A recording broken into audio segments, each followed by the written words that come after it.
Hello students, today we are going to discuss about grammatical section of related to your study.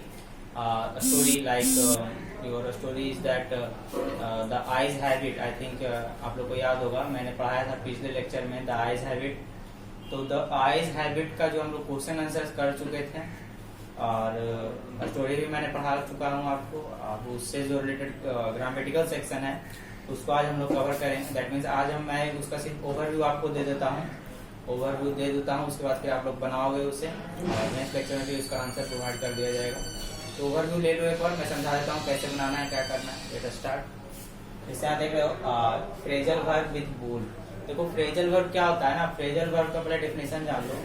We can say a verb that combined with an adverb and other preposition and something other parts of a speech. Okay, वैसा verb जो कि जुड़ा हुआ रहे adverb से के साथ या प्रीपोजिशन के साथ, ठीक ना, और कुछ अदर पार्ट्स ऑफ स्पीच के उसमें जुड़े हो, तो उस प्रकार के वर्ब को हम लोग क्या कहेंगे, फ्रेजल वर्ब कहेंगे. ओके, तो फ्रेजल वर्ब का जो मीनिंग होता है ना, एक्चुअली जैसा लिखते हैं रिटन में जो होता है उससे थोड़ा क्या होता है अलग. जैसे मैं एक एग्जांपल दूं, लुक आफ्टर. ठीक, तो लुक मतलब क्या होता है, देखना. आफ्टर मतलब बाद में. तो इसका हिंदी क्या लिखे हुआ है, बाद में देखना नहीं, मीनिंग चेंज हो जाता है. लुक आफ्टर मतलब देखभाल करना हो जाएगा. ठीक, तो उसी तरह से फ्रेजल वर्ब का मीनिंग क्या होता है अलग. अब आपने सुने हुए एक नाम इडियम्स का, तो इडियम्स का भी सेम काम है. ठीक, तो इडियम्स लिखते कुछ और है और मीनिंग कुछ और निकलता है. तो उसका जो डीपली डिस्कशन है हम लोग ग्रामेटिकल जब स्टार्ट करेंगे ना, ग्रामर का सेशन, तब हम लोग डिटेल में पढ़ेंगे कि फ्रेजल वर्ब क्या है, प्रोवर्ब क्या है, इडियम्स क्या है. ओके, तो ये सब हम लोग डिटेल में वहां पढ़ेंगे. तो आज मैं सिर्फ इसका ओवरव्यू दे देता हूँ, आप लोग बनाओगे. ओके, देखो जैसे फ्रेजल वर्ब दिया हुआ है ना, पुल का दिया हुआ है, मतलब पुल से रिलेटेड जितने भी फ्रेजल वर्ब बनते हैं उससे. जैसे लुक से रिलेटेड अगर बोलूं तो look after, look down, look up, ठीक ना. तो इससे लुक से रिलेटेड वर्ब जो होगा उसको लुक से फ्रेजल वर्ब विथ लुक कहेंगे. और यहाँ पुल से है तो इसको क्या कह रहे हैं, फ्रेजल वर्ब विथ पुल. तो देखो यहाँ क्या है, मैं क्वेश्चन दिखाता हूँ आप लोगों को. जैसे आप ये आपका बुक का रिलेटेड है, जो जैसे देखो यहाँ the bus pulled up in front of the school gate. ठीक, तो यहाँ फ्रेजल वर्ब आपका कौन है, तो ये तो क्या कर रहा है, read the sentences, match the highlighted phrase in this sentences with their meaning. तो जैसे यहाँ देखो ये आपका फ्रेजल वर्ब है, ठीक, पुल से जुड़ा हुआ, ये आपका क्या है, फ्रेजल वर्ब. तो इसका मीनिंग क्या होगा ना, ताकि इस सेंटेंस को सेटिस्फाई कर जाए उसको नीचे यहाँ से ढूंढना है. ये आपका है यहाँ पे. जैसे एक का देखो केम टू ए हॉल्ट, तो केम टू ए हॉल्ट, तो इसका अगर यहाँ पे केम टू ए हॉल्ट यहाँ रखते हैं, ठीक, तो ये सेटिस्फाई करेगा, मतलब गलत नहीं होगा, सही होगा.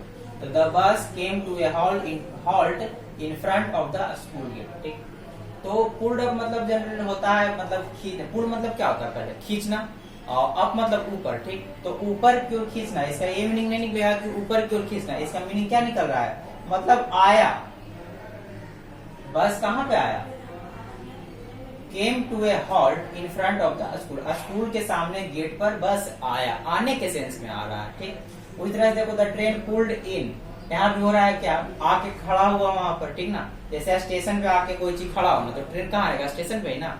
तो स्टेशन का मीनिंग देखो कहाँ से निकल रहा है, तो देखो यहाँ होगा इंटर द स्टेशन. तो the train pulled in and I rushed. Rushed मतलब क्या होता है, रश मतलब भीड़ होता है. ठीक, तो इंटर द स्टेशन, तो ये वाला सेकंड में आ जाएगा, यहाँ क्या लिख दोगे, सेकंड लिख दोगे, ये यहाँ चल जाएगा. The train enter the station and I rush to meet my grandfather. तो इसी तरह से आप लोग बनाओगे पहले, उसके बाद मैं इसका आंसर प्रोवाइड करूंगा. आते हैं क्लाउज है, ग्रामेटिकल सेक्शन हम लोग क्लाउज है, एक ओवरव्यू ले लो, बाकी डिटेल में तो फिर पढ़ेंगे ही क्लाउज के बारे में, क्लाउज क्या है. ठीक है, तो a clause is a group of words that has subject and a verb. तो क्लाउज क्या है ना, वाक्य का एक ग्रुप है. ठीक ना, सॉरी ये वर्ड्स का ग्रुप है, शब्दों के समूह को हम लोग क्या कहते हैं, क्लाउज कह सकते हैं. इसका एग्जैक्टली हिंदी और क्या, वाक्य खंड होगा. A subject and a verb, जिसका एक सब्जेक्ट होता है और एक वर्ब होता है. जैसे मैं लिख दूं आई गो, तो आई गो क्या हो गया, मैं जाता हूँ. एक क्लॉज भी एक तरह का और स्टेटमेंट भी है अफर्मेटिव में. ठीक, तो क्लॉज जनरली कितने प्रकार के, दो, मेन क्लॉज और सबऑर्डिनेट, जिसको हम इंडिपेंडेंट और डिपेंडेंट बोलते हैं. मतलब ऐसा क्लॉज जो दूसरे पर डिपेंडेंट हो, ठीक ना, वो डिपेंडेंट क्लॉज हो गया. और इंडिपेंडेंट जो दूसरे सेंटेंस पर डिपेंड ना करे वो इंडिपेंडेंट हो गया. आगे हम लोग चलते हैं. तो अगर अगर ग्रामेटिकल में पढ़ाऊंगा आपको तो क्लाउज से पहले आपको पहले सेंटेंस पढ़ाऊंगा तब क्लाउज पढ़ाऊंगा तो ज्यादा समझ में आएगा। ऐसे कुछ एग्जांपल्स, डायरेक्ट मैं एग्जांपल पे आता हूँ।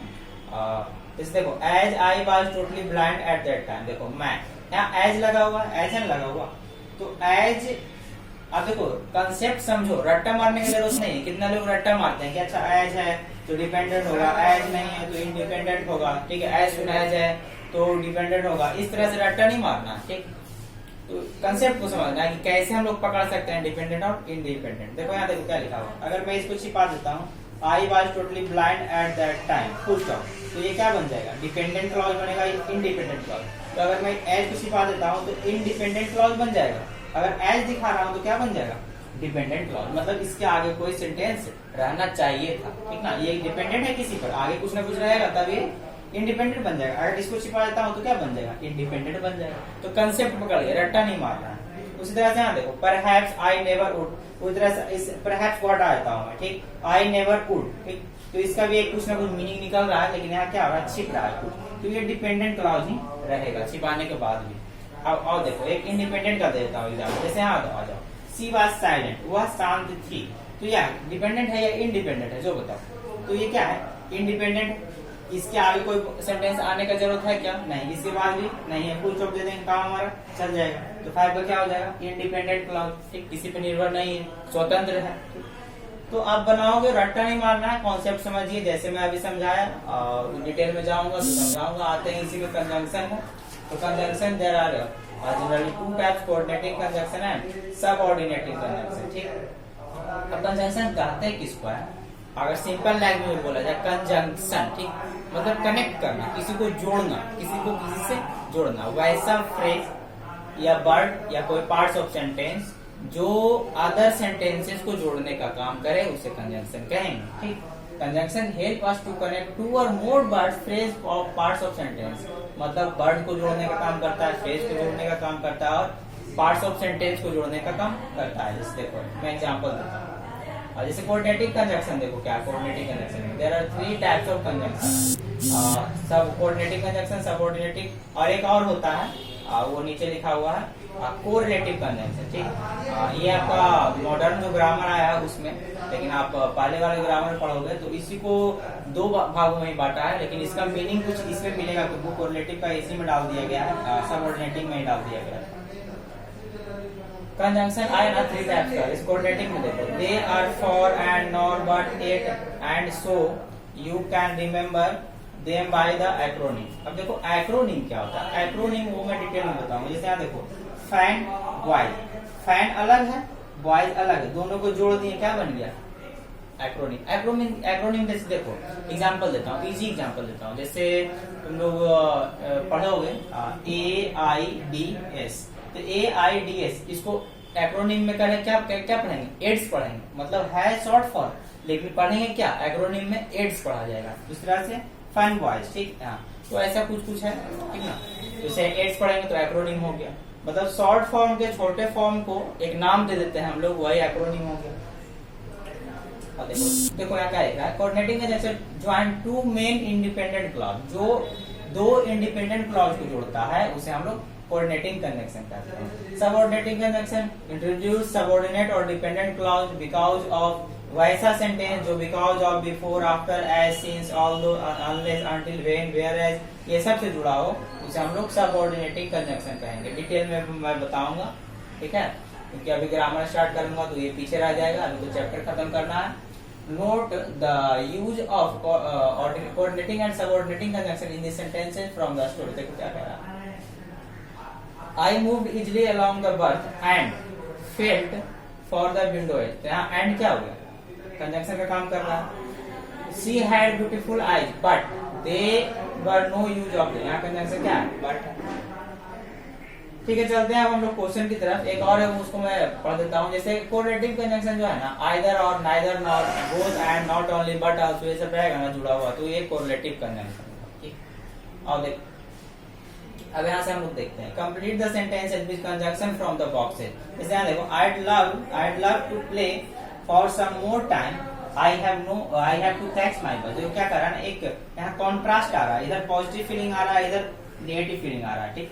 यहाँ पॉजिटिव आ रहा है, ठीक, यहाँ क्या आ रहा है, निगेटिव फीलिंग आ रहा है पॉजिटिव सेंटेंस, लेकिन फीलिंग क्या आ रहा है, निगेटिव। क्या कह रहा है ना, I love to play for some, मैं कुछ देर और खेलना चाहता था, मुझे बस पकड़ना होगा, I have to catch the bus, मुझे बस पकड़ना होगा, ठीक, या है। तो क्या आएगा, बट यहाँ लगाओगे तब ये सेटिस्फाई करेगा sentence. I love to play for more time, मुझे ज्यादा समय तक खेलना पसंद था, लेकिन मुझे बस पकड़ना है, इसलिए मैं खेल नहीं सकता हूँ, ठीक। तो यहाँ बट लगाओगे, कॉन्ट्रास्ट आ रहा है तो बट, जनरली बट का यूज हम लोग कॉन्ट्रास्ट के लिए ही करते हैं। तो इस तरह से और एग्जाम्पल से वो आप बनाओगे, जैसे कुछ है और एग्जाम्पल्स, ठीक। तो मैं ही सारा बता दूंगा, तो फिर आप लोग क्या बनाओगे, इसलिए आप लोग बनाओ पहले, फिर अगले लेक्चर में हम लोग मिलेंगे। देखो, कंप्लीट दिस सेंटेंसेस सुटेबली। देखो यहाँ कुछ ऐसा भरना है ना ताकि ये सेटिस्फाई हो जाए। दैट मीन्स आपका जो लेफ्ट साइड का पार्ट है, अगर राइट साइड में ऐसा कुछ भरो कि ये सेंटेंस एक मीनिंग दे, ठीक ना, मीनिंगफुल सेंटेंस बन जाए। जैसे मैं एक एग्जांपल बताया था, देखो मैं कोई भी एग्जांपल बताया था, Ruchi will call you when, Ruchi will call you when, Ruchi तुम्हें पुकारेगी जब। आप अपने हिसाब से भी कुछ बना सकते हो, Ruchi will call you when you are disappointed, ठीक ना, या यू आर जब तुम, रुचि तुम्हें पुकारेगी जब तुम खेल रहे होगे, जब तुम पढ़ रहे होगे, जब तुम सो रहे होगे, जब तुम कहीं जा रहे होगे, ठीक ना, ठीक है। तो उस तरह से आप बना सकते हो। तो ऐसे बहुत सारे हैं, तो आप खुद से भी कर सकते हो। जैसे I want to eat before, I want to eat before, मैं खाना चाहता हूँ, क्या चीज करने से पहले, तो कुछ काम करने से पहले। बिफोर आई रीड, मैं पढ़ने से पहले क्या करना चाहता हूँ, खाना चाहता हूँ। I want to eat before I read, मतलब पढ़ाई करने से पहले मैं क्या करूँगा, खाना चाहता हूँ। या फिर बिफोर रीड भी लिख सकते हो, दोनों चलेगा, आई नहीं भी लगा सकते। तो सेंटेंस का एक मीनिंग निकलना चाहिए। हम लोग मिलते हैं, अब और है क्या, अब तो नहीं है, हम लोग मिलते हैं अब नेक्स्ट लेक्चर में। नेक्स्ट लेक्चर में मैं इसका आंसर लेकर आऊंगा आप लोगों के लिए। आप लोग फेयर में बनाइए, पहले रफ कॉपी में बना लो और अगले लेक्चर में मिला लेना, तब फेयर में डाल लेना इसको, ठीक। मिलते हैं नेक्स्ट लेक्चर में। Thank you.